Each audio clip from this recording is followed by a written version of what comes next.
Hello everyone. So the topic of today's discussion is mucoepidermoid carcinoma.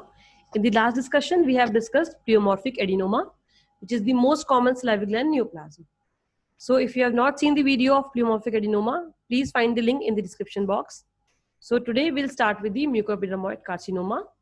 We'll be covering the topic under the following headings: introduction, followed by the histogenesis of the tumor, then the clinical presentation, histological features under the following two headings, that is the macroscopy, which is the gross examination of the specimen, and the microscopy, that is the histopathological examination, followed by the treatment and summary. So starting with the introduction, it is the most common salivary gland malignancy, and it is 5 to 9% of all salivary gland neoplasms. When we talk about the most common salivary gland tumor, please keep in mind it is pleomorphic adenoma. But when there is a term malignant, that time it is mucoepidermoid carcinoma. So you have to make this thing in your mind that the most common salivary gland tumor is pleomorphic adenoma, which we have already discussed.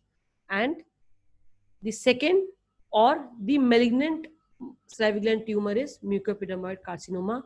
Whenever there is a term malignant in front of salivary gland tumor and it is talked about most common, whether it is related to gender, it is related to the site, or it is related to the propensity or the incidence or the predilection, always the answer is mucoepidermoid carcinoma. But when the term malignant is not there, that time the answer is pleomorphic adenoma. If the question is most common major salivary gland tumor, pleomorphic adenoma. When it is most common malignant salivary gland tumor of major salivary gland, it is mucoepidermoid carcinoma. When it is asked for minor, that time also for mucoepidermoid carcinoma. When it is asked for pediatric malignancy, the answer is same, mucoepidermoid carcinoma. So please keep in mind that it is the most common salivary gland malignancy. When we talk about the histogenesis, a salivary gland is formed by the ducto-acinar unit. This thing we have already discussed in the last discussion. Just to summarize it fastly, we have two components. One is the luminal and the second is the abluminal component. The luminal component has acinar unit and the duct lining cells, whereas the abluminal cells have myoepithelial and the basal cells. When we talk about the histogenetic source for the mucoepidermoid carcinoma, it is from the luminal plus abluminal cell population with the absence of or presence of stroma. So mucoepidermoid carcinoma will have both luminal as well as abluminal components. Talking about its histodifferentiation, the ducto-acinar unit can differentiate into luminal and abluminal components. The luminal component can give rise to goblet cells, cuboidal cells, clear cells, squamoid cells. However, the myoepithelial cells can further differentiate into myoepithelial cells, intermediate cells, squamoid cells, and clear cells, and sometimes non-specific basal cells. So in the mucoepidermoid carcinoma, you can appreciate the differentiation of ducto-acinar unit into both the components, the luminal as well as abluminal components. So when you mix the cell types with the luminal and the abluminal cell, there is plethora of histology which is seen within different cases of mucoepidermoid carcinomas. When we talk about its clinical presentation, it is considered to be the most common salivary gland malignancy. It comprises for about 5 to 9% of all salivary neoplasm. When we talk about parotid gland malignancies, the majority of the lesions are seen in the parotid gland, about 45 to 70%. The second most common site for mucoepidermoid carcinoma is palate, which is the intraoral site. The most common age of occurrence is from 3rd to 8th decade. However, the peak is seen in the 5th decade, and the salivary gland malignancies are common in females. We have already discussed this same thing in pleomorphic adenoma, that salivary gland pathologies are associated with females, mostly, not always. The mucoepidermoid carcinoma clinically present whenever you see anything which is malignant. If something is benign, so it will be slow in growth, it is asymptomatic, usually small, nodular. But whenever there is a malignancy will itself present that in the form of ulceration, discharge, pain, rapid enlargement. In all such features, malignancy will present itself that yes, I am a malignancy.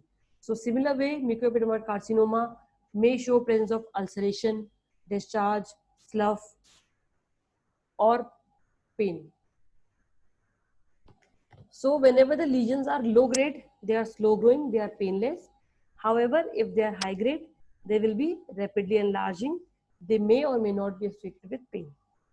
The tumors which are seen in the minor salivary glands can be mistaken with different inflammatory processes such as hemangioma, papilloma, or tori in the clinical presentation.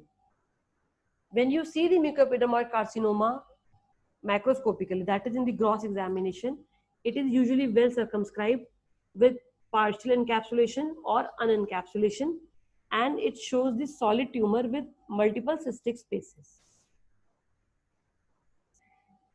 In the histopathological examination, we can appreciate three type of cell population: the epidermoid cells, the intermediate cells, and the clear cells and the mucous cells. All these cell population can be appreciated in the histopathology of mucoepidermoid carcinoma. So there was a suggested histogenesis of mucoepidermoid carcinoma, that it is the reserve cell of salivary duct unit, that is the ductoacinar unit, majorly excretory duct, has some reserve cells. These reserve cells will give rise to the formation of intermediate cells, which can further differentiate either into epidermoid cells, mucous cells, clear cells, and this epidermoid cell will give rise to squamous cell. So mucoepidermoid carcinoma can produce mucous cell population, clear cell population, or it may show squamous cell differentiation. When we see the histopathology, there are clear cell variant of mucoepidermoid carcinoma in which you can appreciate the presence of clear cells. Also, there could be oncocytic changes in the cases of mucoepidermoid carcinoma in which you can see the granular cytoplasm. Also, because it is a malignant lesion and because of its aggressive nature, the stroma can become hyalinized, and hyalinization is a feature of aggressive behavior of a tumor. And sometimes it can also show lymphocytic infiltration in the stromal background. This could be attributed to the infiltration of the tumor mass into the surrounding lymphoid tissues. Now, when we grade the mucoepidermoid carcinoma histopathologically, it could be low grade, intermediate grade, and high grade. The low grade mucoepidermoid carcinoma is presented as more number of mucous cells in comparison to epidermoid cells. So we'll be having more number of mucous cell population. There will be more cystic patterns and there will be mature cellular stroma. However, in the intermediate grade, the cellular population, that is the mucous cells and the epidermoid cells, are of equal proportion, and the cystic areas are few and they are smaller in size. But because it is a tumor of intermediate grade, so there will be increased pleomorphism and mitotic figures in comparison to the low grade of mucoepidermoid carcinoma. When we compare the low grade and the intermediate grade with the high grade mucoepidermoid carcinoma histopathology, we'll see more of squamous cell differentiation, more epidermoid cells, less mucous cells, and mucous cells are so sparse that they could not be appreciated in the routine histopathology. So we have to perform mucin stains so as to differentiate it from the epidermoid cells, and the high grade MEC resembles to that of squamous cell carcinoma of oral cavity. Now, when we talk about the differential diagnosis, if it is a low grade mucoepidermoid carcinoma, it can be differentially considered as necrotizing cyalometaplasia, pleomorphic adenoma, cyst adenoma, cyst adenocarcinoma. When we talk about high grade MEC, it could be squamous cell carcinoma, adenosquamous carcinoma, and also there is a clear cell variant of MEC which can be further considered to be a differential of the lesions which show clear cell population, such as sebaceous carcinoma, clear cell adenocarcinomas, epithelial myoepithelial carcinoma, oncocytoma, and acidic cell carcinoma. Also, there is one more clear cell variant, that is clear cell carcinoma, NOS. So all these differentials should be kept in mind when we see the histopathology of low grade, intermediate grade, high grade mucoepidermoid carcinomas. And one important point is that the mucoepidermoid carcinoma is the only salivary gland tumor which displays both epidermoid and mucosal differentiation. Now to summarize, mucoepidermoid carcinoma, it is the most common malignant salivary gland tumor.